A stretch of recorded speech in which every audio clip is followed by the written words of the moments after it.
Of course. Here is the paraphrased script, maintaining the same detailed, narrative style while slightly altering the word order and structure of the sentences. Asterisk asterisk asterisk. In Tennessee, she became her uncle's and cousin's wife, the niece most marked by consanguinity in the state's history. Nestled deep within the Appalachian Mountains of eastern Tennessee, between rugged peaks and dense forests, lay a valley that time seemed to forget. The isolated community of Hollow Creek remained virtually unchanged for generations, far from the modernizing influences sweeping across America in the early 20th century. This is the story of Martha Blackwood, born in 1923, whose life would become perhaps the state's most tragic example of familial intermarriage, leaving physical and emotional scars that would haunt 3 generations. Establishing themselves as self-sufficient farmers in the remote valley, the Blackwood family had settled in Hollow Creek back in the 1840s. By the 1920s, when our story begins, the original Blackwood homestead had expanded into a cluster of small cabins housing various branches of the family, all descended from those original settlers. Geographic isolation, economic necessity, and a deep-rooted distrust of outsiders had gradually pushed the Blackwoods toward increasing intermarriage within their own extended family. Documenting the Blackwood case in his private journals from 1947 to 1962 was Dr. Harold Jenkins, who practiced medicine in the nearest town of Pineville. A rare window into a hidden world that most Americans preferred not to acknowledge, these journals were discovered in 2003 during a renovation of the old Pineville Medical Clinic. I first encountered the Blackwood family when Elijah Blackwood brought his wife to my clinic with complications from her 4th pregnancy, Dr. Jenkins wrote in his first entry about the family. Upon taking their history, I was disturbed to learn they were first cousins. What I did not realize at that time was that this represented merely the surface of a far more complex family structure that had developed over decades of isolation. Designed for seclusion, the valley itself was surrounded by steep mountains with only a narrow, treacherous path connecting it to the nearest town. Minimal contact with the outside world was experienced by Hollow Creek. During winter months, access would be completely cut off by heavy snows, sometimes for weeks at a time. The community developed its own social norms, gradually drifting away from mainstream society's prohibitions against intermarriage between relatives. The isolation was further tightened by economic hardship during the Great Depression. While many rural communities saw young men leave to find work elsewhere, the Blackwoods turned inward, relying on family bonds and intermarriage to preserve their land holdings and ensure survival. Martha was born to siblings Sarah and Thomas Blackwood.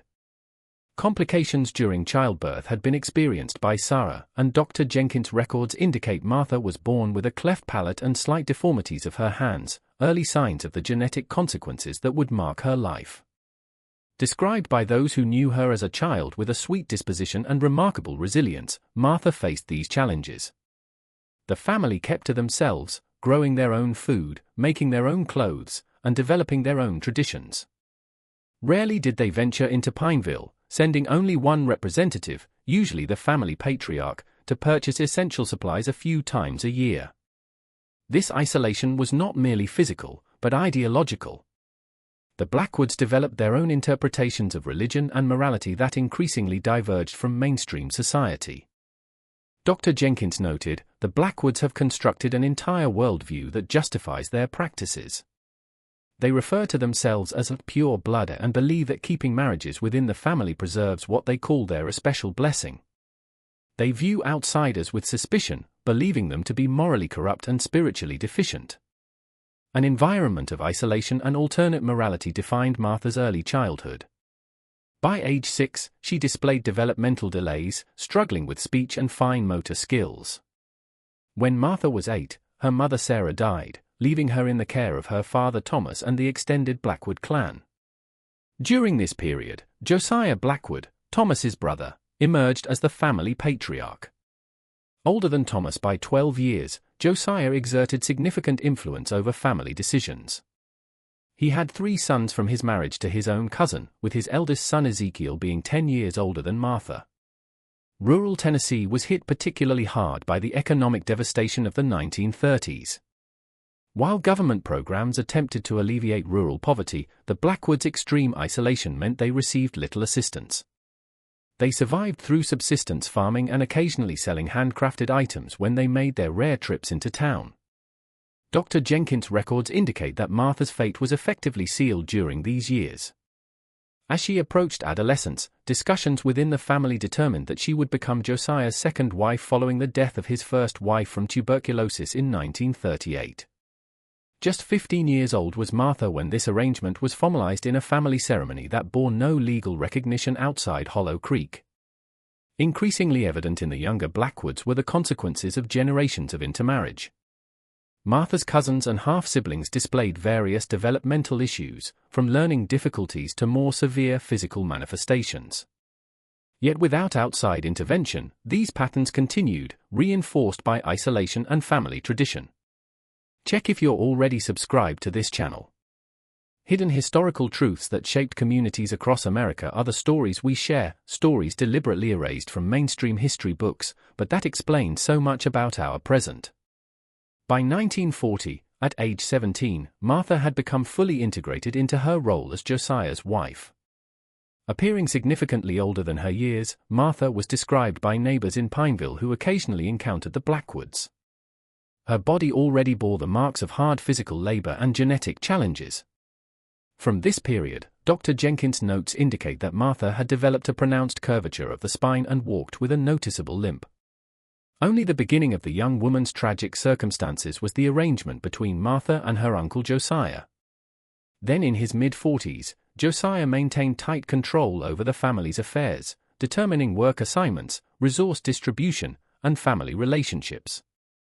Under his direction, the Blackwood property remained essentially a closed system with minimal interaction with the outside world.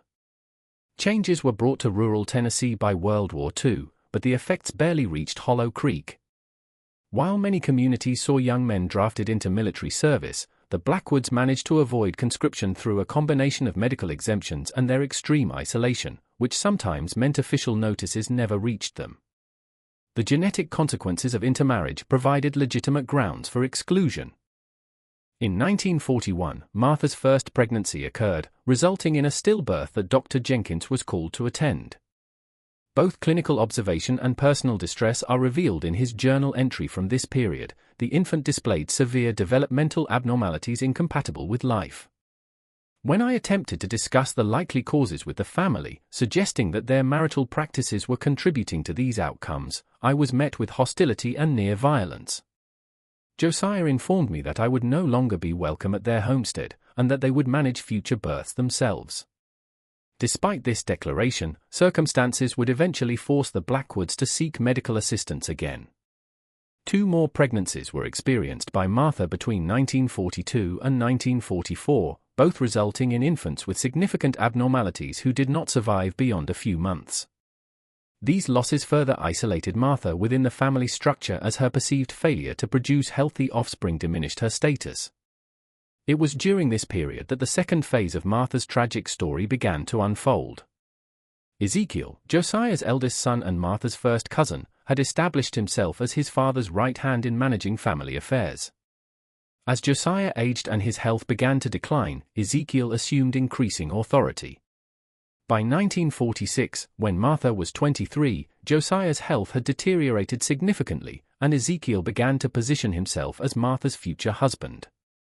Not unprecedented within the Blackwood family system was the practice of a son inheriting his father's wife. It had occurred in previous generations, justified through their particular interpretation of ancient biblical passages and reinforced by pragmatic considerations of property and family continuity.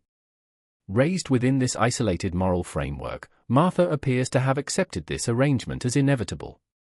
A rare interview with Martha is included in Dr. Jenkins' records from a visit to his clinic in 1947 when she sought treatment for chronic respiratory issues. The patient speaks very little, keeping her eyes downcast throughout our interaction. When questioned about her living situation, she responded, "I belong to the family. First to the father, now to the son. That's our way." When I inquired if she wished for something different, she appeared genuinely confused by the question, as if alternative possibilities had never been presented to her. This period coincided with increased attention to rural poverty and health issues in post-war America. public health initiatives were expanding into previously underserved areas. And in 1948, a visit to Hollow Creek was included in a county health survey. The concerning conditions and family structure were noted in the visiting nurse's report, preserved in county records, but it stopped short of direct intervention, reflecting the era's complicated approach to balancing family autonomy with child welfare concerns. The nurse wrote, "Conditions in the Blackwood settlement raise significant concerns regarding consanguineous relationships and their health impacts on children. However, the extreme isolation, the family's hostility toward outside intervention, and current limitations in social service resources present substantial barriers to meaningful intervention."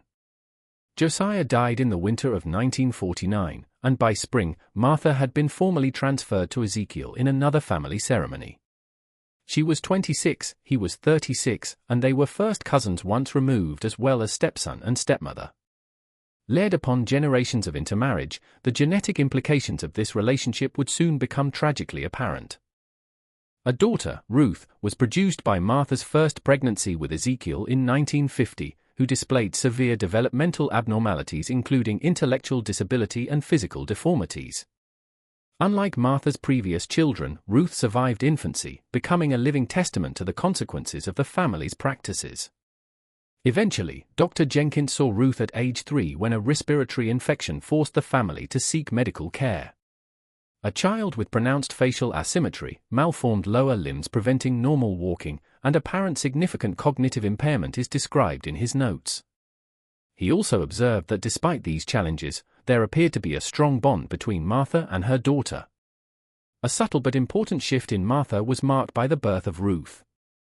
Dr. Jenkins noted that for the first time, Martha asked questions about her daughter's condition and appeared to draw connections between family relationships and Ruth's challenges.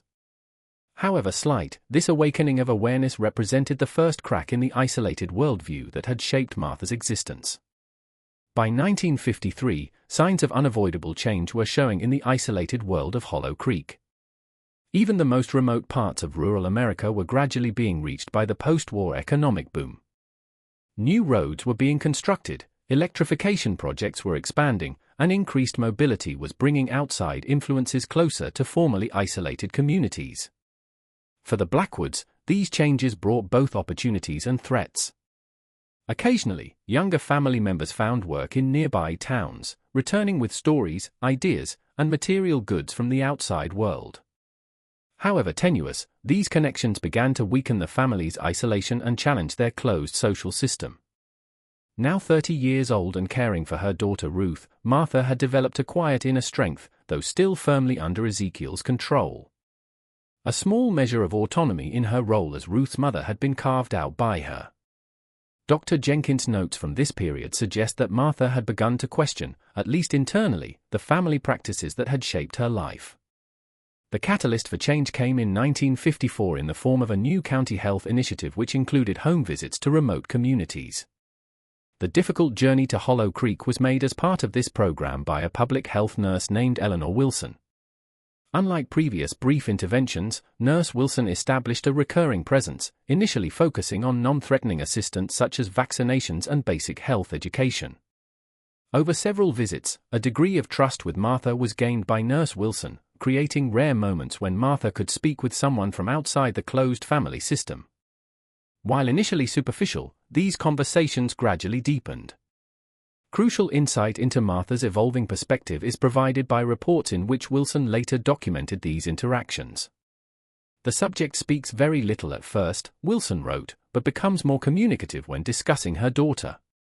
She expresses concern about Ruth's health challenges and in rare unguarded moments questions why so many children in the family face similar issues. I believe she's beginning to make connections that challenge the family's established narratives. Unnoticed or unopposed did not go Wilson's regular visits. Viewed with suspicion by Ezekiel and other family elders, they limited her access and monitored her interactions. However, the tangible benefits of modern medicine, particularly when a whooping cough outbreak threatened the community in the winter of 1954, provided enough practical value to allow her continued, if restricted, access. The turning point came in the spring of 1955 when Martha discovered she was pregnant again. Having witnessed Ruth's struggles and formed a tentative connection with the outside world through Nurse Wilson, Martha experienced her first significant act of resistance. She secretly arranged to visit Dr. Jenkins' clinic in Pineville. A profound risk for Martha was represented by this visit, documented in detail in Jenkins' journal. She had convinced a younger cousin who occasionally worked in town to drive her to Pineville under the pretense of purchasing supplies. Not only her pregnancy but also her deteriorating physical condition was revealed by the examination, including advanced dental problems, malnutrition, and untreated chronic infections. For the first time in our long acquaintance, the patient expressed direct fear about her pregnancy, Jenkins wrote. She asked in her limited way whether her baby would be like Ruth and whether anything could be done to prevent it. When I explained that the close family relationships were the primary factor, she nodded as if confirming something long suspected. The most remarkable moment came when Martha asked if there was somewhere she and Ruth could go away from Hollow Creek. The first time she had ever contemplated escape, this question marked a fundamental shift in Martha's understanding of her situation. Recognizing the significance of this request, Jenkins contacted Nurse Wilson, and together they began to explore options for Martha and Ruth. With extreme caution was their planning conducted. Both professionals understood the potential danger Martha faced if her intentions were discovered. A Presbyterian mission home in Knoxville that might provide temporary shelter was identified by them, and Jenkins began arranging potential medical care for both Martha and Ruth. If you've ever witnessed someone finally realize they deserve better, no matter how much time has passed, type "break free" in the comments. Your words strengthen those still finding their courage today. However, their careful planning collapsed when Martha returned to Hollow Creek. Whether through carelessness or betrayal, Ezekiel learned of her clinic visit and the conversations that had taken place. Swift and severe was his reaction. Martha was physically punished, confined to her cabin, and cut off from any potential outside contact. Attempting a scheduled visit, Nurse Wilson was met with armed resistance and explicit threats. The situation reached a critical point in the summer of 1955. Martha, now showing visible signs of pregnancy and still bearing marks of physical mistreatment, managed to send a message to Nurse Wilson through the young cousin who had driven her to Pineville. Just 4 words were contained in the note, preserved in Wilson's records: "Please help. Very afraid." A difficult decision was faced by Wilson and Jenkins. They had no legal authority to intervene directly in what was, by the standards of 1950s rural America, largely considered a private family matter. However, they also recognized the very real danger Martha faced. After a consultation with the county sheriff, they arranged for a welfare check, using concerns about Ruth's condition as the official justification. The confrontation that followed would fundamentally alter the Blackwood family forever. When officials arrived at Hollow Creek, they found the community in disarray. Martha had been moved to a remote hunting cabin deeper in the mountains, while family members presented a united front of denial and resistance. What might have ended as yet another failed intervention took a dramatic turn when the young cousin who had served as Martha's messenger came forward, providing specific information about Martha and Ruth's location. The rescue operation that followed revealed conditions that shocked even experienced rural healthcare workers. Martha, by then severely weakened by mistreatment and pregnancy complications, and Ruth, showing signs of neglect, were found in a primitive cabin with minimal provisions. The legal justification for removal, child endangerment concerns for Ruth, allowed authorities to extract both mother and daughter from Hollow Creek. More than physical distance for Martha and Ruth was represented by the journey from Hollow Creek to Knoxville in the late summer of 1955. It marked their first true exposure to the wider world after lifetimes of isolation. Accompanying them, Nurse Wilson documented Martha's reactions to everyday sights that most Americans took for granted: traffic lights, supermarkets, restaurants, and people from diverse backgrounds. She holds Ruth close, as if afraid the child might disappear in this overwhelming new environment, Wilson wrote. Yet, despite her evident anxiety, there's a quality in her expression that suggests wonder rather than fear. When we stopped at a diner for lunch, her first restaurant meal, she studied other families intently, watching how mothers and children, husbands and wives interacted in the outside world. Basic but comfortable accommodation, medical care, and, critically, a safe environment free from the threat of the Blackwood family were provided by the Presbyterian mission home that received them.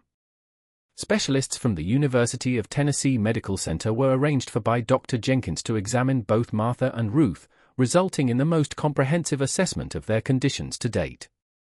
Clinical documentation of the consequences of multigenerational consanguinity is provided by the medical reports from this period. Noted in Martha's case file were skeletal abnormalities, significant dental issues, reduced lung capacity, and symptoms suggesting possible recessive genetic disorders. More pronounced manifestations were revealed by Ruth's examination, including developmental delays, cardiac abnormalities, and orthopedic issues requiring surgical intervention. Beyond the physical examinations, these initial weeks also brought Martha her first opportunities for psychological assessment and support. Regular sessions with Martha were conducted by Catherine Monroe, a social worker assigned to their case, gradually piecing together a more complete picture of life in Hollow Creek and the complex web of relationships that had defined Martha's existence. The subject's understanding of family structures and social norms has been entirely shaped by the isolated community in which she was raised, Monroe wrote in her initial assessment. She expresses confusion when presented with information about typical family formations and marriage patterns, often asking, but who else would they marry if not family? This indicates the profound depth of the alternative reality constructed within the isolated community. Progressing with complications, Martha's pregnancy required hospitalization in September 1955. Difficult was the birth of her son, whom she named David after a Bible story read to her by one of the mission home staff. The infant displayed significant congenital abnormalities, including a heart defect that would require ongoing medical management. Another turning point in Martha's evolving awareness was marked by the birth of David. Unlike with Ruth, whose challenges she had accepted as inevitable, Martha now had context for understanding David's condition. The concept of genetic inheritance had been explained to her by medical professionals in simplified terms, helping her grasp how related parents increased the risk of certain conditions. She asked me today why no one had ever told her these things before, Monroe documented in October 1955. When I explained that most communities have strong taboos against close relatives marrying precisely because of these health risks, she became very quiet. After several minutes, she said something that revealed her growing comprehension. They must have known. The elders, they saw what happened to the children. They knew and they still made us do it.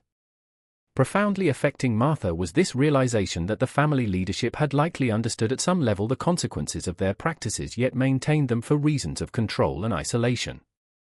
It represented her first recognition of intentional harm rather than merely following tradition. Slowly through late 1955 and early 1956 unfolded the legal aftermath of Martha and Ruth's removal from Hollow Creek. The family initially attempted to assert their rights to both Martha and the children, but their claims found little sympathy in the Tennessee courts of the era. While the legal system of the 1950s had significant limitations in addressing domestic issues, the extreme nature of the Blackwood case, combined with growing public health concerns about isolated communities with high rates of consanguinity, worked in favor of keeping Martha and her children separated from the family. Public attention was also brought to the Blackwood case by the court proceedings. While officials made efforts to protect Martha and the children's identities, the unusual circumstances attracted coverage in regional newspapers. Unwelcome scrutiny to Hollow Creek was brought by headlines such as "Mountain Families' Hidden Practices Exposed" and health officials concerned about isolated communities. Significant consequences resulted from this publicity. By the spring of 1956, a more comprehensive intervention at Hollow Creek had been organized by state health and welfare officials, focusing particularly on the younger generation of Blackwoods. Several children were temporarily removed for medical assessment, and ongoing monitoring was established. Questioning was faced by Ezekiel and other family elders, though the limited legal frameworks of the time meant few formal charges resulted from the investigation. For Martha, now living with both Ruth and infant David at the mission home, this period brought gradual but significant adaptation to outside society. She began basic literacy classes, showing remarkable determination despite her limited prior education. Specialized therapies and educational interventions that improved her functioning were started by Ruth. Despite his medical challenges, David received comprehensive care that gave him better prospects than would have been possible in Hollow Creek.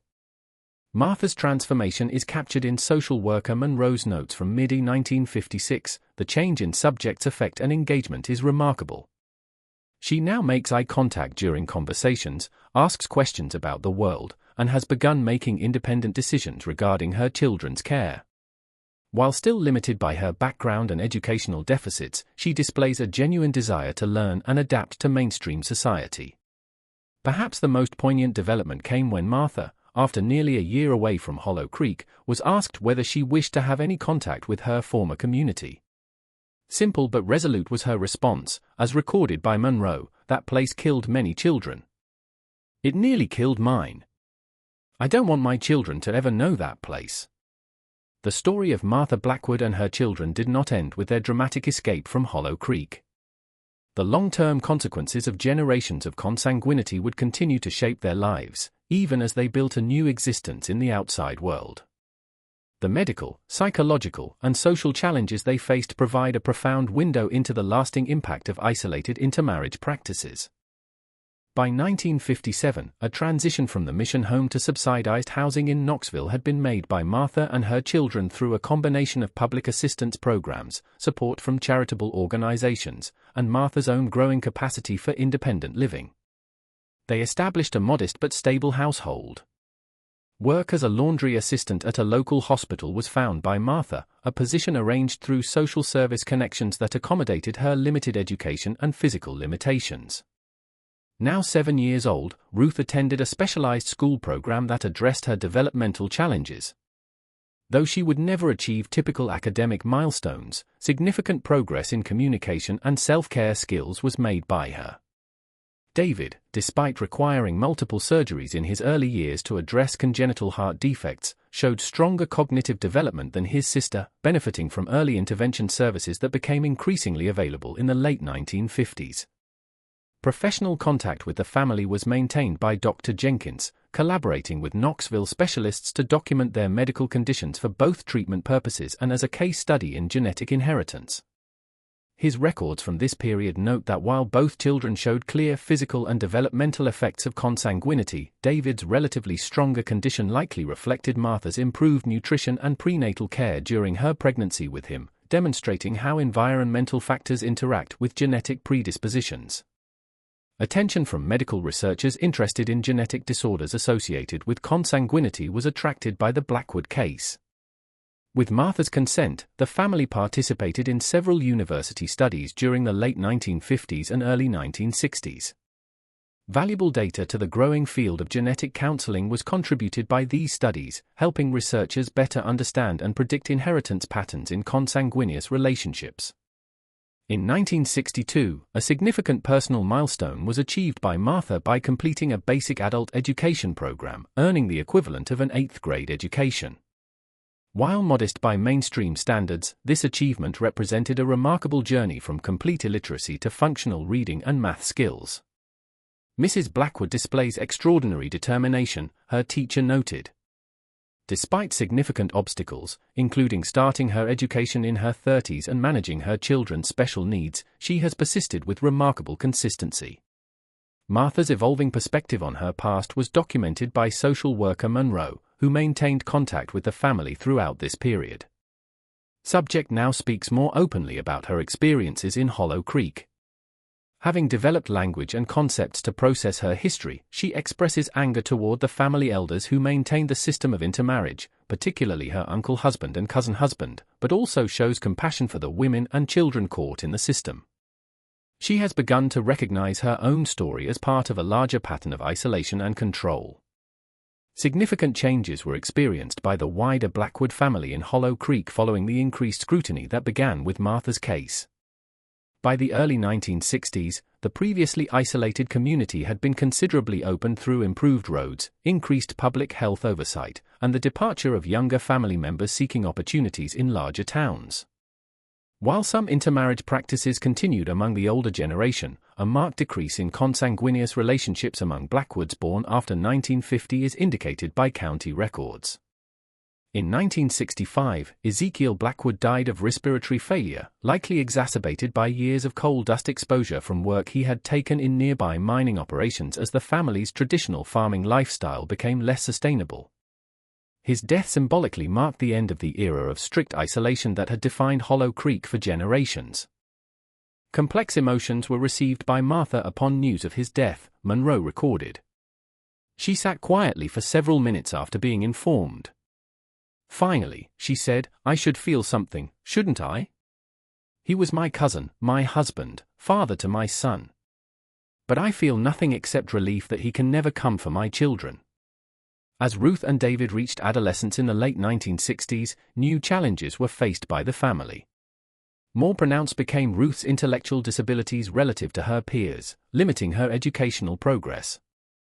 David, though cognitively stronger, continued to struggle with health issues related to his congenital heart condition and developed social difficulties as he became more aware of his family's unusual history.